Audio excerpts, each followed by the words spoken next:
Welcome back.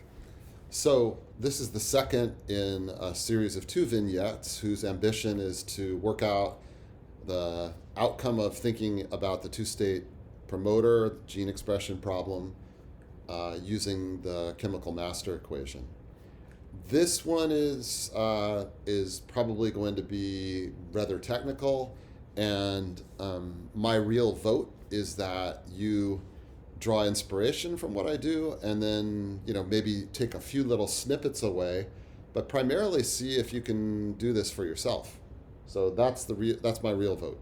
I definitely am not going to impose this as a homework problem because it's a little bit too much algebraic grinding with insufficient payoff, but the payoff is pretty good just in the sense that there's a lot of intellectual muscles that we have to flex to get this result. And also the outcomes are really quite interesting. So that's what I would say.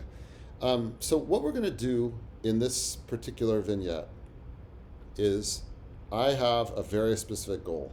I want to calculate the zeroth, the first, and the second moments of the distribution for the two-state promoter. So that's the goal. Nothing more, nothing less. And, there's a quip that's sometimes made, which is that it's a good idea to know the answer before you do a calculation. And I like that, but my imagination and technical talent is not necessarily always up to pulling it off. But at least in this case, let's actually think about this. So first of all, we know that m0 is equal to 1. Why? Because this is, by definition, the sum over m equals 0 to infinity of pi of m plus the sum over m equals 0 to infinity of pa of m. So the probability that the promoter is in some state is 1. It's in some state. It's either inactive or active with a certain number of mRNAs. This thing right here, I'm going to refer to as mi0, and this one I'm going to refer to as ma0. That's a little bit more subtle, and what I want to say is that we quote-unquote know the answer, and here's why I claim that. Because mi0 in words is the probability of being inactive. And my claim is that that's going to be equal to k off over k on plus k off. Let's look at the limits. I didn't derive this. I'm just telling you, as I mentioned before, it's a good idea to know the answer before we do the calculation. And I'm just saying, kind of based on experience, but also just knowing that there's two parameters in the problem that tell me about the switching back and forth between these two things. If k off is very, very large, the probability of being in the inactive state is quite high, because this thing will be approximately equal to 1. On the other hand, let me note, since so ma of 0, that's going to be equal to k on over k on plus k off. And part of the reason I know that is that mi0 plus ma0 has to be equal to 1. That's this condition over here. So if I add these two things, I've got to get 1. So that's one way to see it. But for the same reason, this thing is intuitive. Now, in steady state, I know that if I sum, so I'm going to sum over. So first of all, in steady state, this is 0, right? In steady state, this thing is equal to 0.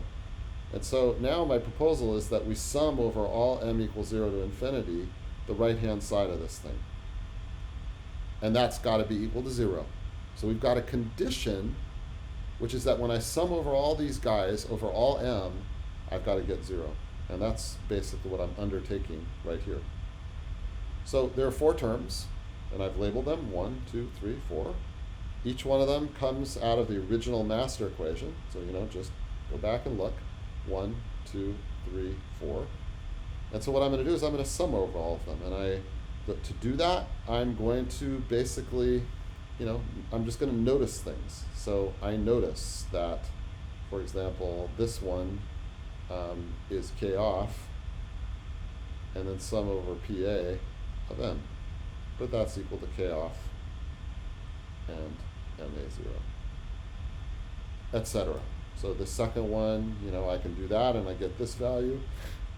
Now, this is the third one is, in a way, the most important thing I can show you, because once you understand this one particular sum, you've understood the trick that I will use over and over and over again for all the calculations that are going to come up.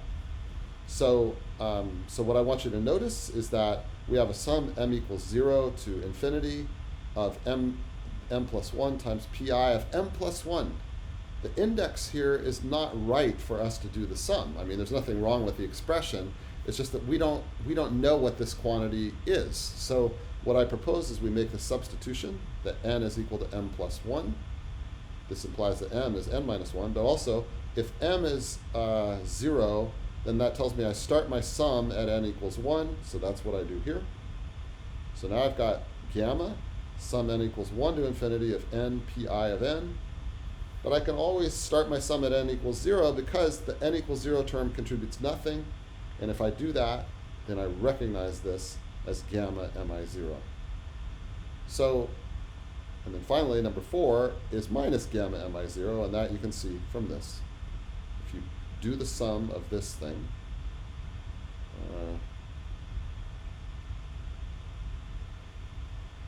if you do the sum of that thing,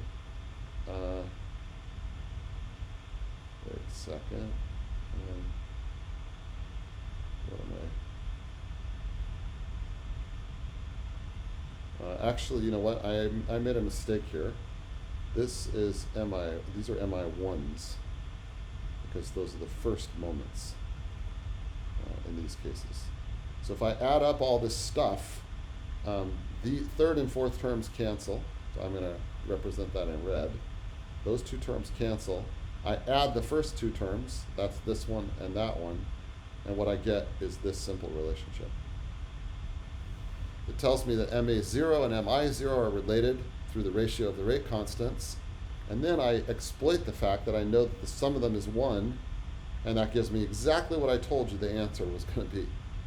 Okay, so just to review, what I did is I took the steady state version of these equations, these two equations right up here, and I summed over m on the first equation, and that gave me a condition relating MA0 and M10, or sorry, MI0.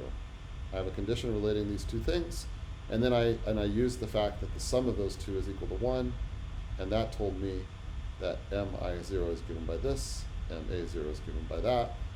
That's precisely what I had expected. Now let's try to find average M. So here again, I can guess a priori what the result is going to be for the average number of mRNAs. Let me give you the argument. This is a bit like my my joke that the rate at which you type your thesis is given by the intrinsic rate at which you type words times the probability that you are typing. So here, I know that the steady state saturation of this promoter is R over gamma. That is the average number of mRNAs if this thing was active all the time. And you'll remember that if you just go back and look at our earlier results. We had that dm by dt is equal to R minus gamma m, and that implied that m star is R over gamma. So that's the constitutive promoter. That's all that I'm invoking here. But then I have to modify or modulate by this factor, which is P active. That's the fraction of the time that the gene is on. So that's what we need to do. No, that's not what we need to do. That's my claim for what the result of what will turn out to be a somewhat nasty calculation will be. Okay, so how do we do this? We multiply our rate equation by 1. By m. Sorry, I misspoke. I multiply left and right by m and then sum over all m. Why do I do that? Because if I take m equals 0 to infinity, m dpm by dt, this is the same as d by dt of sum m equals 0 to infinity of mpm, which is equal to, this is, let's call this the active case, then that's equal to d by dt of ma1, etc. So I multiply both sides by m and sum over m. Since I'm in steady state, the left-hand side is 0, and the right-hand side, I have 4 terms again. Notice what's new relative to the previous case. Here I have an m, here I have an m, here I have an m, and here this ends up being an m squared because it's m times the m that was already there. So once again, I have 4 terms. The first one is clear. This and that summed over m gives me average ma. This times that summed over m gives me average mi, as shown here. The third term is a little bit messy because once again I have m times m plus 1, and the index inside of my pi is not the right index, it's m plus 1, and so I need to use this substitution in order to bash the indices into the right order. The price I pay is that means that the m squared plus m, or the m times m plus 1, becomes a bit complicated, but nothing too nasty, and what we end up with is this result. So that's the outcome of the third term, and then if you look at the fourth term, I can already see that's equal to minus gamma average. So this guy is minus gamma, and then m squared I. That's what that's equal to. So that's what I have right here. Now what I do is I add the 4 terms together, 1 through 4. I get k off ma minus k on mi minus gamma mi, and thus mi is equal to k off over k on plus gamma times ma. That's great. So we've got one condition. We've eliminated one of the 2 first moments, either mi or ma, depending on how we want to think about it. So now we do the same process again. Now we're going to multiply the second master equation, this one, by m and sum over m. That's the plan. Unfortunately, now we're going to have 6 terms, I think. So, so here it is. So I do the multiplication by m right here. The reason I put it on the outside is because I basically copied the master equation and brought it down. And so I now have 6 separate things. You can see some of them are easy. Let me show you the easy ones. This one's easy, that one's easy, that one's easy, that one's easy. Why? Because they all involve P of m, and so I can just by definition read off that the first one is this, the second one is this, the fourth one is that, and the 6th one is that. So those are the 4 I can read off. The third one, once again, involves one of these substitutions. So I have m r pa of m minus 1. I make this substitution. That ends up yielding this, which gives me rma plus rma0. And for number 5 and 6, same sort of idea. You'll end up with these 2 terms. So when I add them all up, what I end up getting is this. And now I'm going to substitute in for mi. We're going to put this right there. And when I do that, I get this expression. Just giving a common denominator, I multiply everything out. What I'm left with is that ma, average, is equal to k on plus gamma over k on plus k off plus gamma, r over gamma, k on over k on plus k off. I find that this is the mi. Adding the 2 of them together, I get precisely the answer that I anticipated. Okay, so what have we accomplished? What we've accomplished is we found the zeroth and first moments of our probability distribution, and I want to now end with an alternative way of thinking about this. And the reason is that this actually, even though it looks like it might complicate things, it ends up simplifying the mathematics in a way that I'll show you in a sec. So I can rewrite my two master equations in this way. Here they are. So let's just look at it. The left-hand side is d by dt of PA, PI. And then this part entirely describes the switching back and forth between the active and the inactive states. Notice that dPA by dt is going to have a minus k off PA, a plus k on plus PI times PI. That's exactly what we anticipate from earlier. Then I subtract off this. That's because if I'm currently an M, I'm going to become an M plus 1 because of transcription. Here I have a plus sign because I'm an M minus 1, and if I'm an M minus 1 and I transcribe, I become an M. And then these two terms correspond to degradation of mRNAs. So this one has a minus sign because if I'm currently an M, I'm going to become an M minus 1. And if I'm currently an M plus 1, I'm going to become an M. This is what happens when I multiply all these matrices out. And if you look at it, you'll see that this line right here is my A equation. And this line right here is what I had for my I equation. So we can write things in that kind of simple language. Let's see here.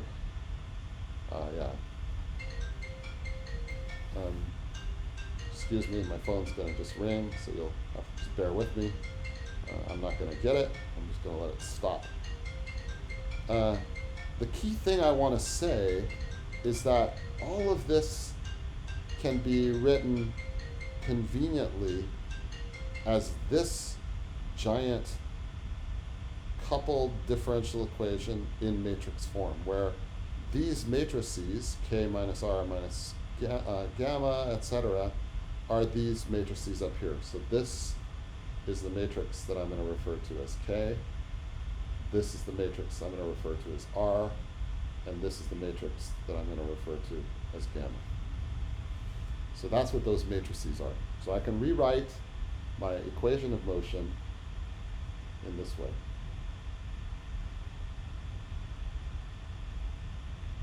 All right, so that's the dynamics that we're trying to evaluate. So we can go through exactly the same procedure that I did a few minutes ago, but now sort of in a more formal way, and I'm not going to belabor it, but here is what happens when I sum over all the m's, and in steady state, this left-hand side is going to be 0. This left-hand side is going to be 0, and I get my four terms again, and when all the dust settles, I'm left with nothing more than this thing is equal to 0. It's very cool.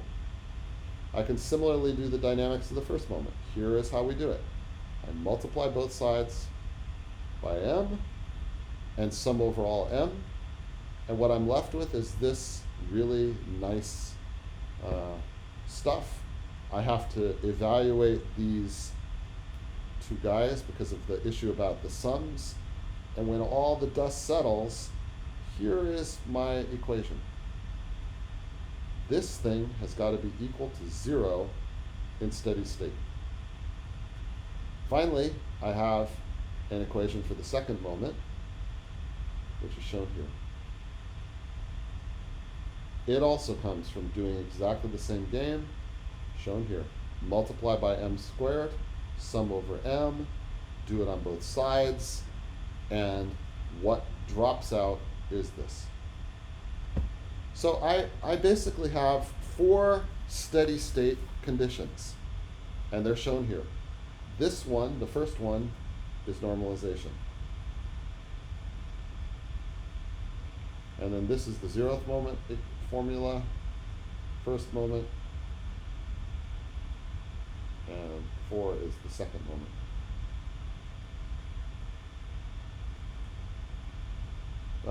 Okay, so I wanted to just revisit the first moment. So look at the first moment equation. this one. That equation, if we want M1, which is this part, what do we need to do? We need to take this guy, the RM0, to the other side, so it'll have a minus sign. And then we need to multiply by the inverse of k minus gamma. And what that'll leave us with is just M1 by itself. So that's what we need to do.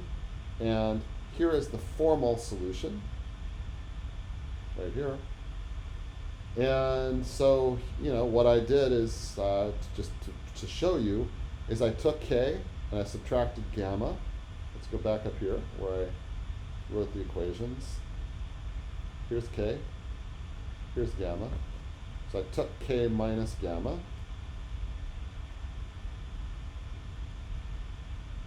And that's this.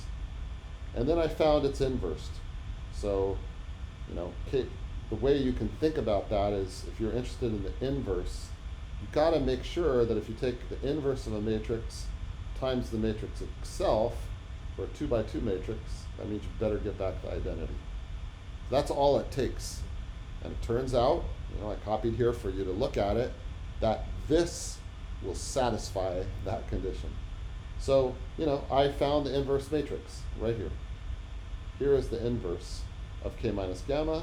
And so I can apply that thing to the matrix R, and the result is this giant mess right here. But then when I add these two first moments, this one and that one, what I end up with is this very simple result, which is what we did already. And just to see that, okay, look at when I add this guy to this guy. I get R, and then parentheses k on plus k off plus gamma, and that cancels the one in the denominator. And so I'm simply left with R over gamma times the probability of being in the on state. So that is what we already worked out. That is the first moment that we already worked out. I'm just showing you that the matrix formalism allows us to get there, and frankly, it allows us to get there quite a bit more easily, in my estimation. And really, the whole answer is here. This is really the result right there.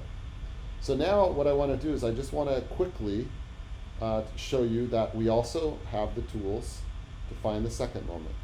Because we already know the first moment, we already know the zeroth moment, and so we're interested in this guy, which is the second moment. And so once again, by the rules about inverse matrices, I can write this in this format. So this time I've got to find the inverse of k minus 2 gamma, which I do down here. So I don't know, some sort of a mess, but here's the result.